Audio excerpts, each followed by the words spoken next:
Okay, so we're going to be looking at two specific indeterminate forms that we can use L'Hopital's rule to find the limit, right? So remember, we have to plug in, if we do direct substitution into the limit and we get one of these forms, then we can use L'Hopital's rule. If we don't, if we get like 1 over 0 or infinity over 2, then we'll say it doesn't exist and we can't use L'Hopital's rule in that case. So we're going to look at two examples, one using the indeterminate form 0, 0, and one using infinity over infinity. Okay, so here's the very first example where we'll try to see if L'Hopital's rule even works in the first place, right? So we always have to do that first. Check if you can use L'Hopital's rule. So I would plug it in directly into here, right? So let me just rewrite it down here. I'll plug it in directly. So I get 1, square root of 1 minus 0 divided by 2 divided by 0 squared, which is equal to, well, 1 minus 1 is 0, and then minus 0 is 0, so 0 over 0. We have an indeterminate form. That means we can use, so let me write that, we can use L'Hopital's rule. A lot of people don't do this first step. They just say, oh, I see this limit and I can use L'Hopital's rule because I don't want to do all this work. But that's not always the case. Sometimes you can get lucky and get an indeterminate form that you just can do that. But also, sometimes you're not lucky and then you just get it wrong. So it's always important to actually direct substitution first and see you can get, in fact, an indeterminate form.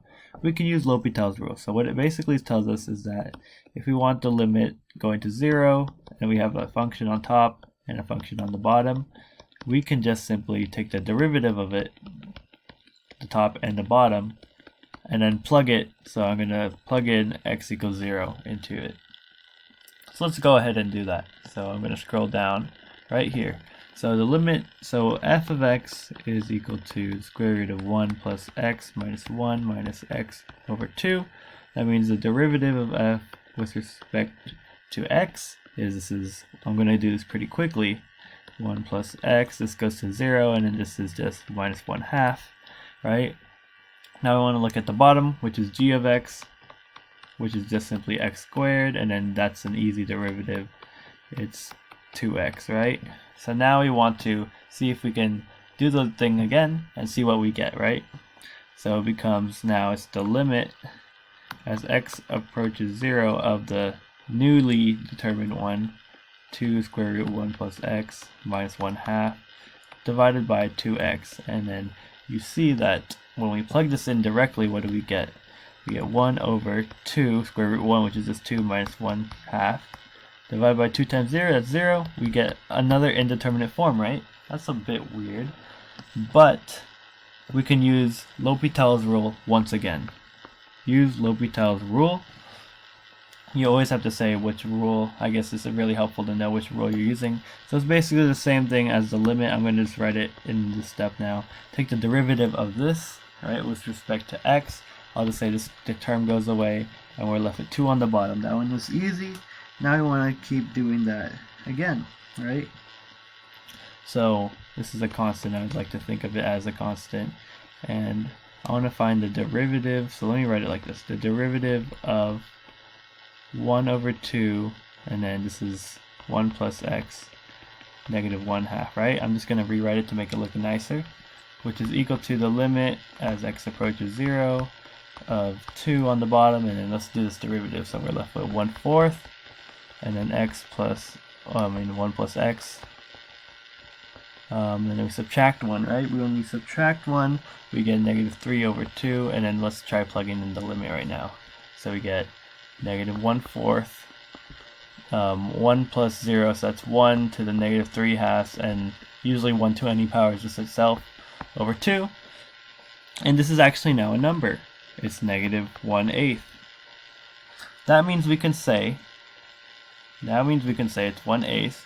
So that means we can say this original limit here is just simply equal to negative 1/8, right? And this is our justification for it, right? We found an indeterminate form, so we can use L'Hopital's rule.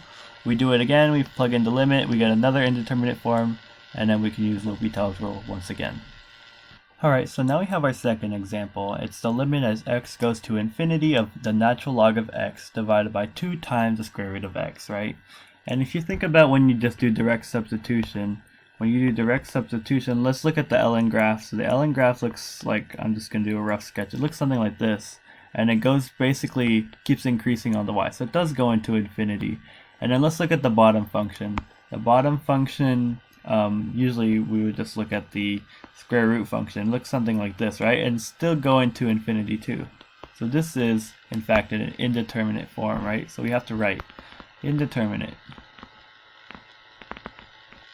So use L'Hopital's rule, right? Use it. So we have to take the derivative of the top and bottom. That's not too difficult, right? The derivative of natural log of x is just 1 over x. And the derivative of 2 times square root of x is 2 over 2 square root of x. I'm just going through this pretty quickly.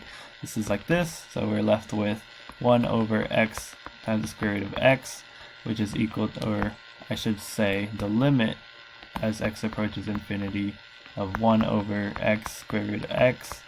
And this is just the same thing as, I'm just writing all the steps, limit as x approaches infinity of 1 over x to the, 3 halves. And you know, this will just keep going to infinity, so this is actually 0. That means we can say, ultimately, the limit as x approaches infinity of natural log of x over 2 square root x is equal to 0, right? That's like the ultimate statement we can make, and our justification is using L'Hopital's rule. So remember, these are 2 indeterminate forms that we're looking at. There are many others. I think there's like, there's 2, there's 3, 4, 5, 6, I think, or 5 more indeterminate forms, 5 or 6 that we need to look through. These are just the most common ones, 0 over 0, and infinity over infinity, right? We'll be looking at the other indeterminate forms in the next video. So that's it for this one.